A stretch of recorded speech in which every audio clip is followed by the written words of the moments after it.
It is August 1944, and the air on the railway platform in Aberdeen, Maryland is thick enough to choke on.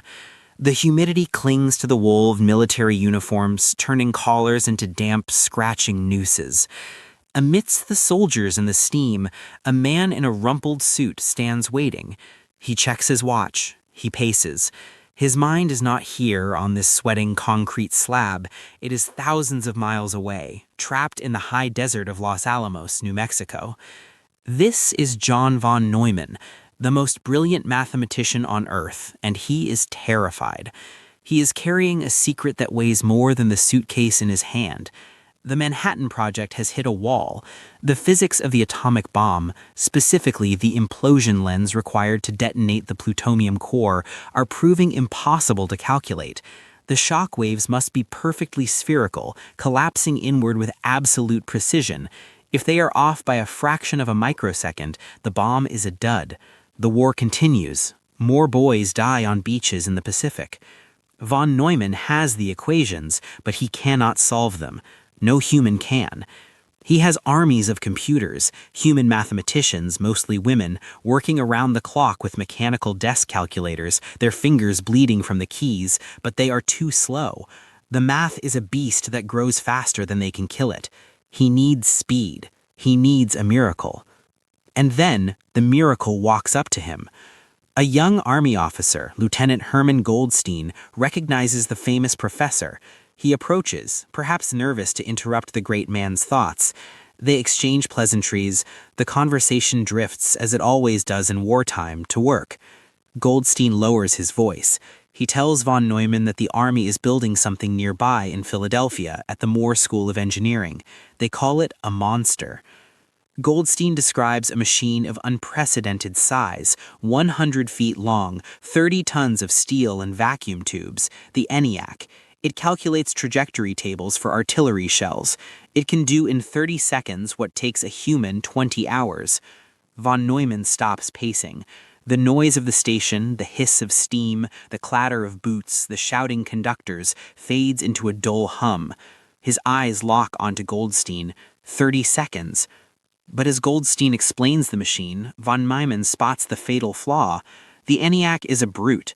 It is faster than God, but it is dumb as a stone.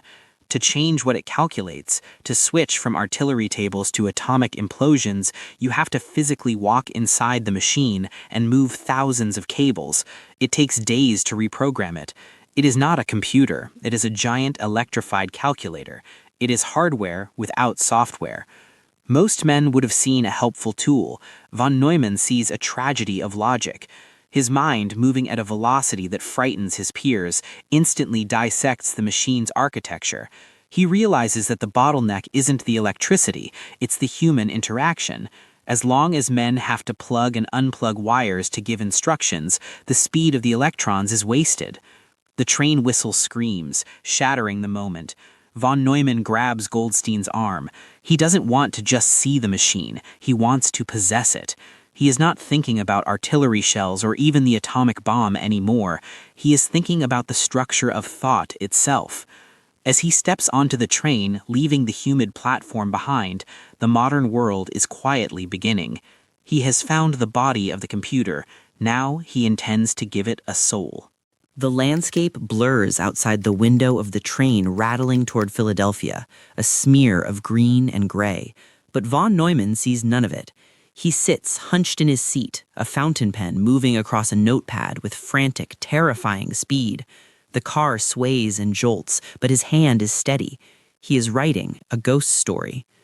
He is commuting between the secrets of Los Alamos and the noisy, sweaty reality of the Moore School, where the ENIAC is being built.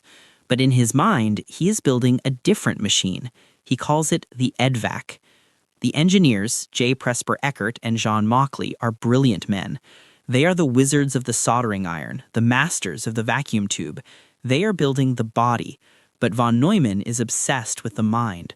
On these long, lonely train rides, he formulates a concept so radical it borders on heresy. He realizes that the instructions for the machine, the code, should not be external. They shouldn't be switches you flip or cables you plug in. The instructions should be numbers. If code is just numbers, it can be stored inside the machine's memory, right alongside the data it is crunching, a stored program. It means the machine can change its own mind at the speed of light. It means the software can be fluid, rewriting itself, looping, evolving. It is the birth of software as we know it. He titles the document First Draft of a Report on the EDVAC. It is dated June 30th, 1945. But as the ink dries, a different kind of fission is happening. Tension is cracking the project apart. Eckert and Mauchly are not just scientists, they are inventors. They know they are sitting on a gold mine.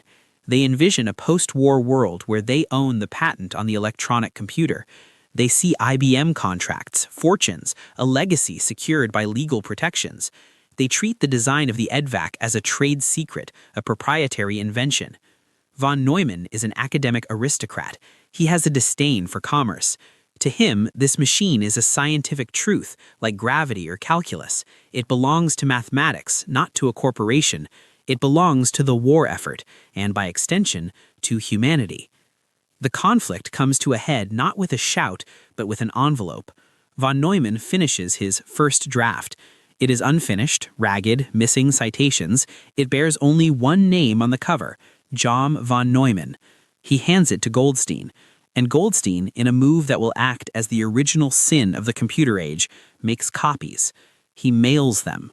He sends the report to colleagues in London, to labs in Princeton, to government offices in Washington. It spreads like a virus. It travels through the academic underground, photocopied and retyped. Eckert and Mauchly are horrified. They watch helplessly as their proprietary secrets are laid bare in courier font. By the time they realize what has happened, it is too late. The first draft is public knowledge. Under the laws of the time, you cannot patent something that has been published. In one stroke, von Neumann has destroyed their fortune. He has stolen the credit. Accidental or not, his name is the only one on the cover. The friendship dissolves into bitterness and lawsuits. But in that act of betrayal, something else happened. The blueprint for the future escaped the cage of intellectual property. The genie was out of the bottle, and it refused to go back in. The impact of the first draft does not hit like a bomb. It hits like a rising tide, slow, inevitable, and drowning everything in its path. The report lands on desks in Cambridge, where Maurice Wilkes reads it and immediately starts building the EDVAC. It reaches the eyes of Alan Turing. It crosses oceans. Because the document was effectively public domain, no single company could strangle the infant technology in its crib. There was no monopoly on the logic of the computer. Eckert and Mauchly would spend years fighting for recognition, bitter until the end, their business ventures struggling while the industry they birthed exploded into a trillion-dollar cosmos. They were the casualties of the train ride, the collateral damage of progress. History is cruel to engineers, but kind to philosophers, and von Neumann had written the philosophy of the digital age.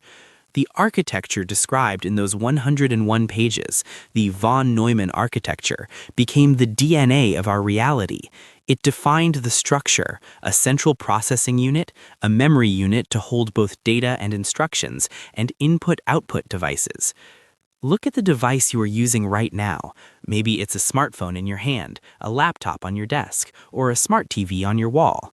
Strip away the sleek glass, the aluminum, the pixels. Go deep into the silicone, down to the microscopic logic gates that flicker billions of times a second. You will find John von Neumann there. Every time you open an app, you are loading instructions into memory, just as he scribbled on that train. Every time your phone updates its operating system, it is rewriting its own brain, a concept that didn't exist until that humid summer of 1944. The video you are watching is not film, it is data decoded by a program stored in the same memory as the video itself. We live in the world that the first draft built. It is a world where thought is automated, where logic is fluid, and where the boundary between the machine and the instruction has vanished. Von Neumann died a decade later, his mind agonizingly consumed by cancer, terrified that he hadn't done enough.